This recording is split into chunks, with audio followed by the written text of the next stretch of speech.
திருப்பூரில் ஒரு தனியார் தொலைக்காட்சி சேனலில் வேலை செய்கிறவர் இவர் நேசப்பிரபு இவர் பேர். இவர் வந்து ஒரு ஜேர்னலிஸ்டரை வந்து அட்டாக் பண்ணிட்டாங்க. இவர் ஏதோ போட்ட நியூஸ்னாலேயோ இல்லை இவர்கிட்ட இருக்க முன் விரோதத்தினாலேயோ இவர் வந்து அட்டாக் பண்ணியிருக்காங்க. இவர் வந்து இந்த அட்டாக்கு நடக்கிறதுக்கு முன்னாடி இவர் வந்து ஒரு ஹெட் கான்ஸ்டபிளுக்கு ஃபோன் பண்ணியிருக்காரு, போலீஸ் ஸ்டேஷனுக்கு ஃபோன் பண்ணியிருக்காரு. அப்போ ஹெட் கான்ஸ்டபிள் எடுத்திருக்காரு. ஹெட் கான்ஸ்டபிள் கிட்ட இவர் பேசுகிற இந்த ஆடியோ இப்போ சமூக வலைத்தளத்தில் சுற்றி. ஆனால் இந்த ரெக்கார்டிங் நீங்களே கேளுங்க. ஒரு டைம் நல்லா 2 டைம் இல்லைங்க சார், வந்துட்டே இருக்கிறாங்க. இது எத்தனை டைமுங்க சார் இவங்களை பாக்குறது? நம்ம நிம்மதியா தூங்குறத இவனுக்கு என்னன்னா, இப்ப பிடிக்கிறதுக்கு எனக்கு கூட யாராச்சும் இருந்தாங்கன்னா போய் அடிச்சுனாலும் பிடிங்கிருவேன், போய் அவன் வண்டி தள்ளி விட்டுனாலும் நிப்பேன். ஏன்னா பின்னார் வரைக்கும் ரோட்லயே நின்று பாத்துட்டே இருந்தாங்க. வரவான்னு கேக்குறேன் சார். அவனுக்கு போயிட்டானுங்க, பல்லடம் தாண்டிட்டானுங்க. எல்லாரும் பல்லடமே போயிருப்பானுங்க. நான் இப்போ ஸ்ரீபதி கிட்ட நின்று இருந்தா பல்லடமே தாண்டிட்டானுங்க.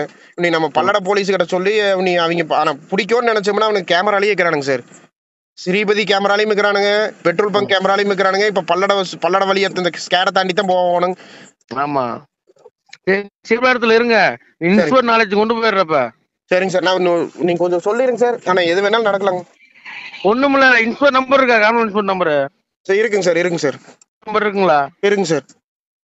சொல்லட்டுங்களா சார்? இருக்குங்க சார். இப்ப கூட்டு பேசிடுங்க. அவட்ட பேசிருங்க. நான் சார் வந்துட்டானுங்க சார். என்ன சொல்றீங்க? வர ஸ்டேஷனுக்கு வரேன் சார். கொஞ்சம் வாங்க சார். 5 காருங்க சார். சார் இங்க ஐயோ என்ன சொல்றீங்க சார்? என்னங்க சொல்றீங்க? லைவ் முடிஞ்சது.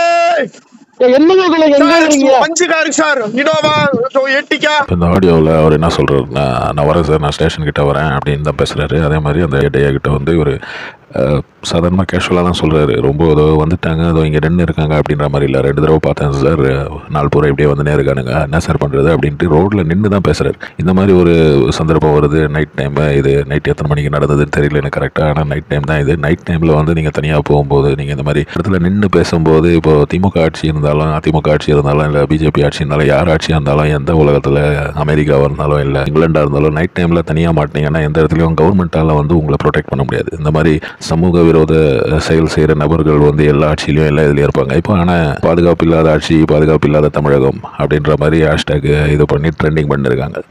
இதை வந்து அரசியலாக்க வேண்டிய அவசியம் இல்லை அப்படின்னு தான் நான் நினைக்கிறேன். இது வந்து காலங்காலமாக எத்தனை போலீஸ்கார் இருந்தாலும் எத்தனை மிலிட்ரி இருந்தாலும் தப்பு பண்ணுறவன் எப்படியும் வந்து தப்பு பண்ணி தான் தீருவான். அது வந்து மனுஷனுடைய இயல்பு. அது அவன் இன்னும் கொஞ்சம் கஷ்டப்பட்டு தப்பு பண்ணுவான். அதுதான் வந்து நடக்கும். இப்போ உடனே நான் வந்து திமுகவுக்கு சப்போர்ட் பண்ணுறேன், நான் வந்து திமுக காரன் அப்படின்னு கிடையாது. நான் வந்து இருக்கிற ஃபேக்டை சொல்கிறேன். இது வந்து உண்மையான விஷயம், உங்களுக்கு எல்லாருக்குமே புரியும், இது சாதாரண மக்களுக்கு புரியும். ஆனால் வந்து ஆன்லைன் மீடியா, இந்த மாதிரி social media, online media, news channel இதிலெல்லாம் வந்து திரும்பி ஒரு நியூஸை பார்க்கும்போது நம்ம வந்து அது ஒருவேளை உண்மையா அப்படின்றது ஒரு செகண்டாவது நம்ம யோசிப்போம். ஆனால் வந்து அப்படி கிடையாது அப்படின்றது தான் வந்து நான் இந்த வீடியோவில் சொல்ல விரும்புகிறேன். பின்னாடி வராங்கன்னு தெரிஞ்சது. நான் வந்து பெட்ரோல் பங்கில் போய் நின்னேன் அப்படின்னு சொல்கிறாரு. அந்த பெட்ரோல் பங்கில் போய் அங்கேயே நின்றுருக்கலாமே, அங்கே நின்று போலீஸை கூப்பிட்டுருக்கலாம், இல்லைனா அங்கேருந்து போலீஸ் ஸ்டேஷனுக்கு போயிருக்கலாம் டைரெக்டாக.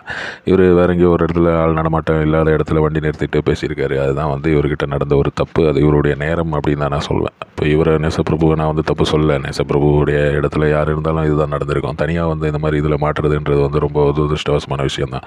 காவல்துறை வந்து நிறைய ஸ்டெப்பெல்லாம் எடுத்து தான் இருக்காங்க. இப்போ வந்து பழைய காலம் மாதிரி அவ்வளோ ரவுடி அந்த மாதிரி அடிச்சு பிடுங்கிறது, அது இது செயின் இருக்கிறது, இதெல்லாம் வந்து இப்போ ரொம்பவே கம்மியாக இருக்குது. திமுக ஆட்சினால இல்லை, காவல்துறை வந்து நல்லா செயல்படுறாங்க. காவல்துறை நல்லா செயல்படுறதுக்கு திமுக ஒரு ஆட்சியில் இருக்கிறவங்க ஒரு சப்போர்ட்டாக இருக்காங்க, அவ்வளோதானே தவிர திமுக ஆட்சினால இது எல்லாம் நல்லா இருக்குதுன்னு நான் சொல்ல வரல. திமுக ஆட்சி இல்லைனாலும் காவல்துறை நல்லா செயல்பட்டாங்கன்னா எல்லாம் நல்லா தான் இருக்கும்.